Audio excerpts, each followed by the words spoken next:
kitchen recap. So also yes, I'm wearing clothes. But my apron is covering. It's warm out. It's like 60 degrees today, you guys. Anywho, steps, of course, were followed. Wash your hands, get your apron, have a beverage. So we followed all these. I wanted to give you an update on the zucchini fries.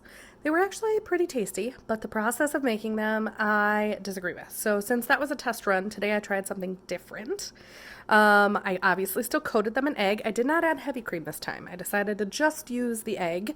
And then I put all of the pork rind / parmesan mix into a gallon-sized baggie. And then, so after the zucchini was egged, it went into the baggie to get shaken around. And then on top of it, I sprinkled additional of the breading mixture, and then I put more Parmesan cheese on top. I just thought that felt better to me today. So we're going to see how those come out. I would imagine better because they look, way more breaded. That's that peach bubbly. They look way more breaded today than they did yesterday. And I went and made 2 more aiolis.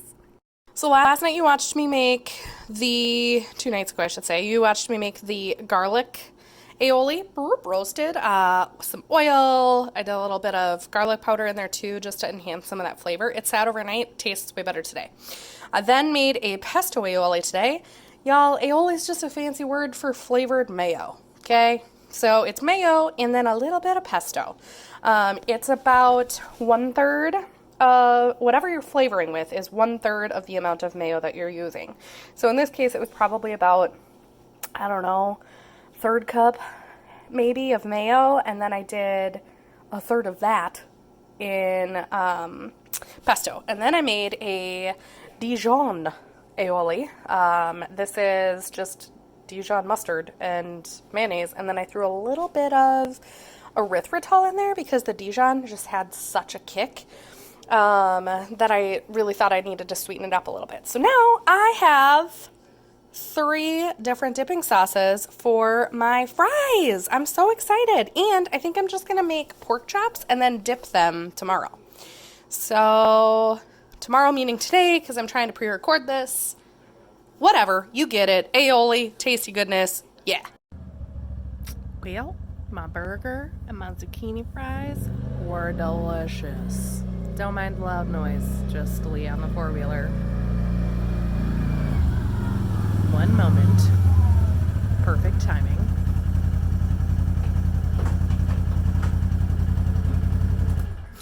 There we go.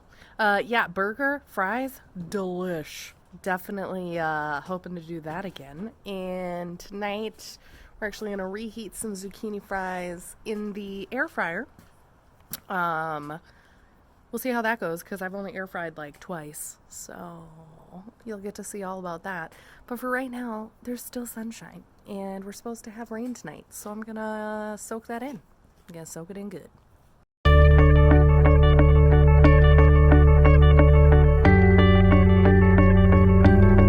Hello. Welcome back to Adrianne's kitchen. We got a lot to do tonight, making a lot of different stuff and cooking some stuff up. Step number 1, wash your hands. Step number 2, handy dandy apron. Step number 3, get yourself a beverage. Tonight, I'm having a mango truly. It's delightful. Let's go. All right, we are going to have Dijon mustard pork chops. That is the Dijon mustard aioli that I went through earlier. I just slathered it on the outside of a pork chop. We're going to do a creamed spinach with manchego cheese, the delicious cheese my friend got me last week. And then we are going to use the air fryer. Not going to lie, it's the second time I've used it, so we'll see how it goes. But we're going to try and reheat those zucchini fries and the roasted mushrooms from the other day, just to finish those off. And we have the master shredder going to town on that manchego right now. Get it. All right, we preheated the oven to 375. We are actually going to be baking these pork chops, and then we are going to sear them in the pan first. So we're going to see how that goes because it's got that aioli on the outside. I'm hoping that it sears nicely, but we're about to find out. So here we go. Nice sizzle. That's a good sound. Number 2.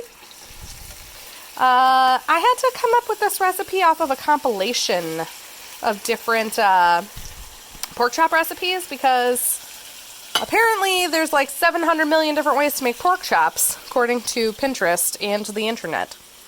Okay, so we are cooking them up just about a minute or 2 on each side, and then we're going to put them in the pan and we're going to toss them into the oven. I'm going to start at 15 minutes and then do a temperature check.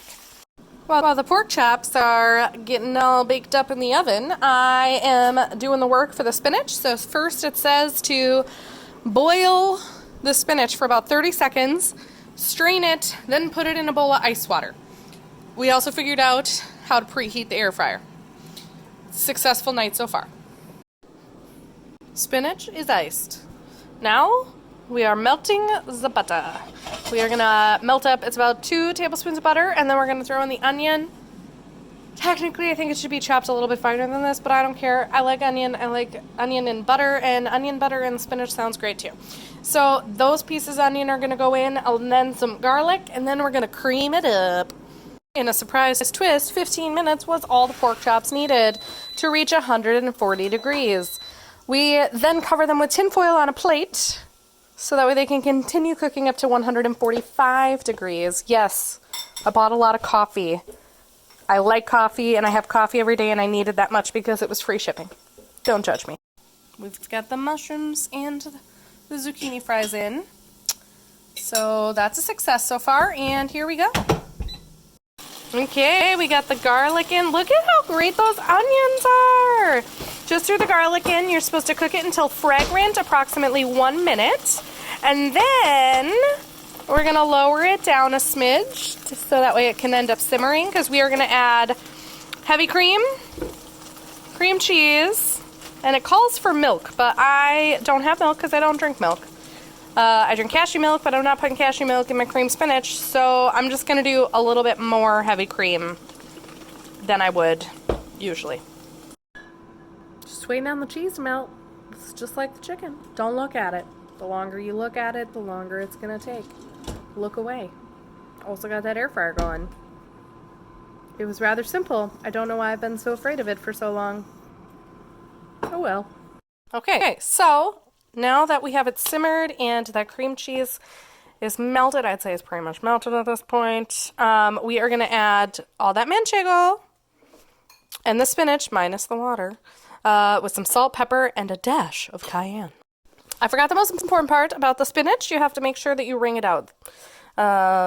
So you strain it and then you wring it out, and then you put it into your cream sauce, and you're going to have to try and separate it out.